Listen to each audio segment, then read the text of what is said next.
یہ ایویں انہوں نے روپ پایا ہے. اصل انہوں آپ نہیں نہ آتا, یہ کہتے ہیں ڈائریکٹ نہ پڑھو, اور انڈائریکٹ بھی نہیں پڑھاتے, خود بھی نہیں پڑھاتے, خود آتا نہیں ہے. ورنہ تو درس قرآن کریں نا, اپنی اپنی مولویوں کی کتابیں لے کے مسجد کے بعد بیٹھ جاتے ہیں نا نماز پڑھنے کے بعد, قرآن بھی کھول کے بیٹھے. آپ درس قرآن کسی مسجد میں شروع کریں. میں کہتا ہوں جی آپ عام بندے ہیں نا, مسجد میں جا کے 5-6 دوست بٹھا کے تو قرآن کا ترجمہ شروع کریں, ایک تو دوسرا دن نہیں مولوی نے تو انہوں پڑھن دینا. وہ اگر آ جائے انہوں کو سر تسی بہ جاؤ میں سننا, وہ کہے گا نا پڑھو ہی نا, وہ یہ کہے گا. بسم اللہ الرحمن الرحیم. السلام علیکم دوستو, آپ نے دیکھا کہ مسجد میں اگر آپ قرآن پاک کھول کے 4 دوست بیٹھ کے پڑھیں گے تو امام مسجد آپ کو پڑھنے نہیں دے گا, کہ نہ وہ خود پڑھائیں گے اور نہ خود یہ پڑھیں گے. اتنا بڑا جھوٹا اور مکار آپ نے دنیا میں نہیں دیکھا ہوگا. دنیا میں کئی مساجد ہیں, کئی اکیڈمیز ہیں جو قرآن پاک پڑھتے ہیں, سیکھتے سکھاتے ہیں, علماء کرام سکھاتے ہیں, درس و تدریس ہوتا ہے.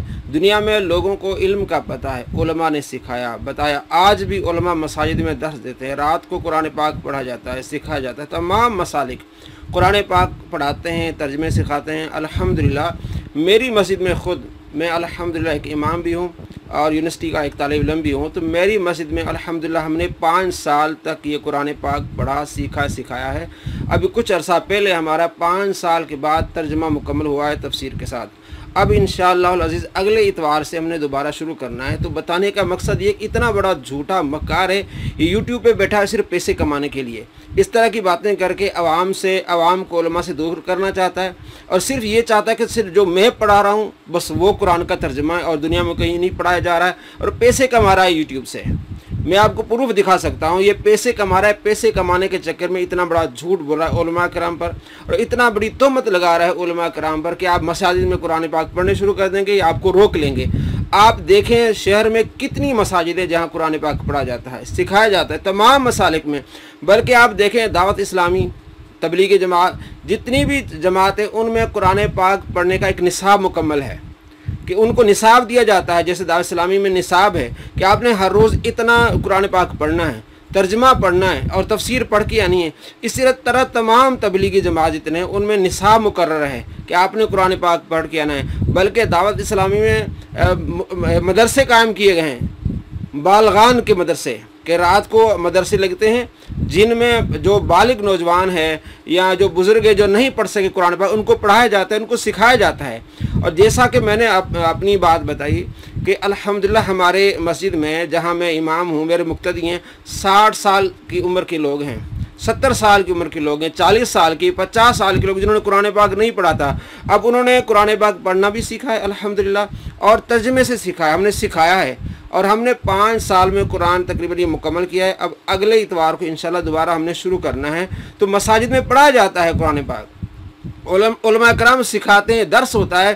یہ بندہ جھوٹ بول رہا ہے, پکا فراڈیا مکار ہے, اور اس کا کام یہی ہے کہ علماء کرام سے عوام کو نفرت دلانا, عوام علماء کرام سے نفرت کرے, مجھ سے محبت کرے. ایسا ہوگا نہیں. الحمدللہ عوام علماء سے محبت کرتی ہیں اور محبت کرے رہیں گے.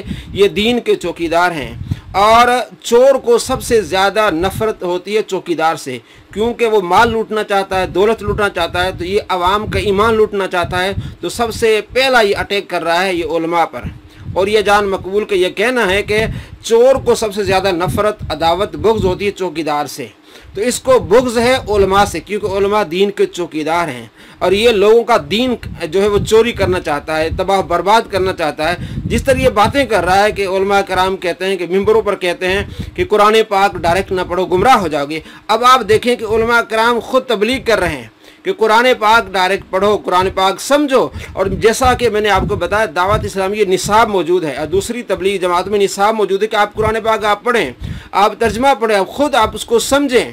اور اب آپ دیکھیں کہ علماء کرام کیا کہتے ہیں, اس کے منہ پر کس طرح تھپڑ مارتے ہیں. اور آپ کو معلوم ہونا چاہیے کہ یہ سب سے بڑا فراڈیا ہے, اس دنیا کا مکار, جھوٹا. اس طرح کی باتیں کر کے یہ صرف یوٹیوب سے پیسے کما رہا ہے, اور یہ پیسوں کی لالچ میں آخر تک جا رہا ہے, یہ جھوٹوں پر اتر آیا ہے. دیکھیے کہ علماء کرام کس طرح تبلیغ کر رہے ہیں کہ آپ قرآن پاک پڑھیں. 2 کلمات کفر بہت خطرناک ہے. ایک یہ کہنا کہ قرآن پڑھ کے لوگ گمراہ ہو جاتے ہیں. یہ کوئی یہودی آ کے ہمیں کہے نا عیسائی, یار قرآن حدیث ٹیکنا پڑھنا گمراہ ہو جاؤ گے, ہم کہیں گے یہ تو اللہ کا دشمن ہے. لیکن یہ مولوی ممبروں پہ چڑھ کے آپ کو پگڑیاں اور داڑیاں پہن کے, داڑیاں پہنی ہوئی ہیں انہوں نے, رکھی کوئی نہیں ہوئی ہیں, تو یہ داڑھی انہوں نے رکھی نہیں، پہنی ہوئی ہیں، داڑھی پہن کے جو ممبروں پہ چڑھ کے آپ کو کہتے ہیں قرآن و سنت ڈائریکٹ نہ پڑھنا، قرآن و حدیث ڈائریکٹ نہ پڑھنا، گمراہ ہو جاؤ گے، تو یہ کلمات کفر ہیں، اور ان کے کفر میں شک کرنے والا بھی کافر ہے جو یہ اس طرح کا کلمہ بولے۔ تو قرآن کو اپنی زندگی میں بسا لو، قرآن کو شامل کر لو، دنیا بھی سنورے گی، قبر بھی سنورے گی، نزا کا عالم بھی سنورے گا، حشر میں بھی اجالے ہوں گے، جنت کی بہاریں بھی نصیب ہوں اور رسول اللہ کا ساتھ نصیب ہوگا۔ تو اس کتاب سے جڑو، اس کو ورق ورق پڑھو، اس کو حرف حرف پڑھو، اس کو رکوع رکوع پڑھو، اس کا ایک ایک آیت ممکن ہو تو ایک ایک آیت روز پڑھ لو، اور اس کو ترجمے اور تفسیر کے ساتھ، توضیح کے ساتھ، شان نزول کے ساتھ اس کتاب اللہ کی تلاوت کا معمول بناؤ۔ میں آپ سب سے پوچھتا ہوں، ہاتھ مت اٹھائیے گا، آپ میں سے کتنے کون کون سے ایسے افراد ہیں جنہوں نے پورے قرآن کو ترجمے سے پڑھا ہے؟ پوری زندگی میں فقط ایک بار بھی ترجمے سے پڑھا ہے؟ ہاتھ مت اٹھائیے، اپنے دل سے سوال کیجئے۔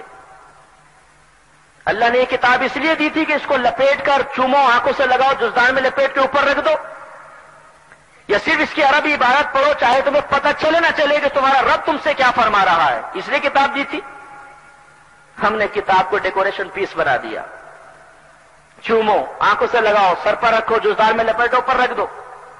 بعض مسلمان گھرانے آپ کو ایسے بھی نظر آئیں گے کہ ٹی وی اور وی سی آر روزانہ صاف ہو رہا ہے اور قرآن پہ گرد کی تہیں جم رہی ہیں۔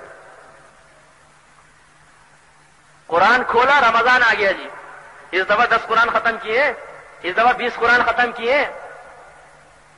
اچھا، قرآن میں اللہ تعالیٰ فرما کیا رہا ہے یہ تو پتہ نہیں، ہم تو خالی عربی عبارت پڑھتے ہیں، ہمیں کیا پتہ اللہ کیا فرما رہا ہے؟ مٹھائیاں تقسیم ہو رہی ہیں جی، کیوں؟ ماشاءاللہ ہمارا بیٹا حافظ قرآن ہو گیا۔ اچھا بیٹا، ذرا یہ تو بتائیے کہ آپ کا رب قرآن میں کیا فرما رہا ہے؟ تو یقیناً وہ حافظ قرآن بھولے پن سے کہے گا جی یہ تو میرے ابا جان کو بھی نہیں پتا، میں آپ کو کیا بتاؤں؟ مجھے تو یہ سکھایا گیا ہے کہ قرآن کی عربی عبارت پڑھو، تم نے قرآن کا حق ادا کر دیا، قرآن کو حفظ کر لو، تم نے قرآن کا حق ادا کر دیا، اس کے بعد قرآن کو بند کرو اور جزدان میں لپیٹ کے اوپر رکھ دو، بس۔ کیا اس لیے قرآن دیا گیا؟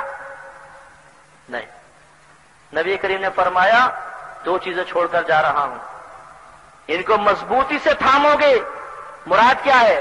پڑھو گے، سمجھو گے، مقصود الہی متعین کرو گے، اللہ تعالیٰ کے احکامات پہ توجہ کر کے اپنے نفس کو، اپنی خواہشات کو ان احکامات کے تابع کر کے انہیں پورا کرو گے، تب ہدایت پا جاؤ گے۔ اگر آپ یہ سمجھتے ہیں کہ صرف اظہار عقیدت آپ کو بچا کر لے جائے گا، ایسا نہیں ہے، کیونکہ اس مقصد کے لیے اللہ نے قرآن نہیں دیا کہ چومو، آنکھوں سے لگاؤ، سر پر رکھو، اونچی جگہ رکھ دو۔ کئی حکم ہے تو مجھے دکھائیے۔ ہاں یہ ادب ہے، میں اس کو منع نہیں کر رہا ہوں، ناجائز نہیں کہہ رہا ہوں، جائز ہے، ادب کا طریقہ، لیکن اس کام کے لیے تو قرآن نہیں دیا۔ قرآن تو تھا کہ پڑھو اور سمجھو۔ ہم نے جب پورے قرآن کو ترجمے کے ساتھ ہی نہیں پڑھا تو سمجھنا دور کی بات، ادب کا طریقہ، لیکن اس کام کے لیے تو قرآن نہیں دیا۔ قرآن تو تھا کہ پڑھو اور سمجھو۔ ہم نے جب پورے قرآن کو ترجمے کے ساتھ ہی نہیں پڑھا تو سمجھنا دور کی بات۔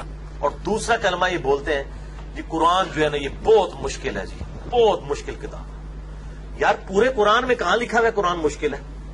اس کے الٹ ضرور لکھا ہے سورہ جو ہے القمر کے اندر کم از کم 4 دفعہ، وَلَقَدْ يَسَّرْنَا الْقُرْآنَ لِلذِّكْرِ فَهَلْ مِن مُدَّكِرٍ، ہم نے قرآن کو تذکیر، نصیحت کے لیے آسان کر دیا ہے کوئی نصیحت حاصل کرنے والا؟ رمضان میں پورا قرآن ناظرہ ختم کر لینا یہ کمال ہے، یا پھر ایک اور شخص ہے جو تفسیر کے ساتھ قرآن پاک پڑھتا ہے لیکن 15 سپاروں سے آگے نہیں بڑھ پاتا، یہ افضل ہے۔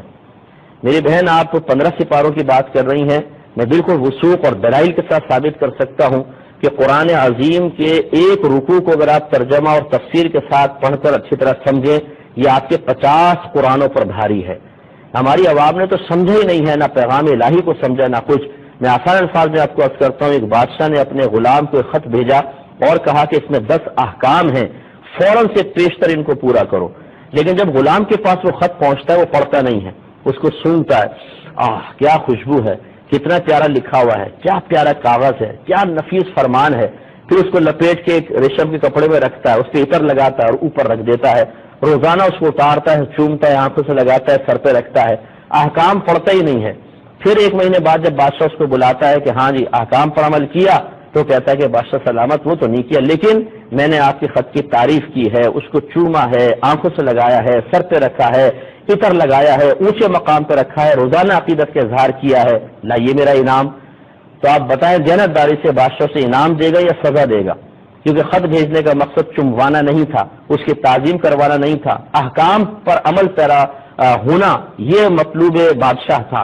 اسی طریقے سے قرآن ہے کہ اللہ نے قرآن اس لیے نازل نہیں کیا کہ آپ اس کو چومیں، آنکھوں سے لگائیں، سر پہ رکھیں، صرف عربی عبارت پڑھیں، بچے رخصت ہونے لگے تو اس کے سر پر رکھ کر اس کو رخصت کر دیں، اور باہم جھگڑے ہوں تو اس پہ حلف اٹھائے جائیں، بلکہ اللہ تعالیٰ نے قرآن پاک کو اس لیے نازل فرمایا تاکہ اس کو پڑھیں، اس کو سمجھیں، اس کی آیات کی روشنی میں اپنا محاسبہ کریں، اپنے عمل کو درست کریں، اس کے احکامات پر عمل کریں۔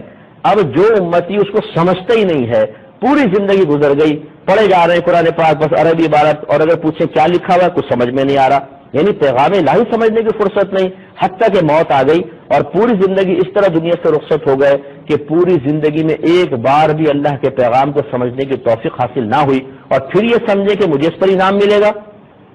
تو میں یہ نہیں کہہ رہا ہوں کہ جو عربی عبارت پڑھتا ہے اس کو ثواب نہیں ملے گا، لیکن قرآن حصول ثواب کے لیے نازل نہیں کیا گیا۔ قرآن اٹھا کے پڑھیں، قرآن کو اس لیے نازل کیا گیا تاکہ اس کی آیات پر عمل کیا جائے۔ لہذا جو ایک رکوع پڑھے اسے اچھی طرح سمجھ کے پڑھے، پھر اپنا عملی محاسبہ کرے، اگر اس میں کوئی قابل عمل بات ہے اسے اپنی ذات پر نافذ کرے، کسی ممنوع شے کا ذکر ہے اور وہ ہمارے اندر ہے تو اس گندی عادت کو اپنے اندر سے نکالے، یہ اس کے 50 قرآن پڑھنے سے بہتر ہے۔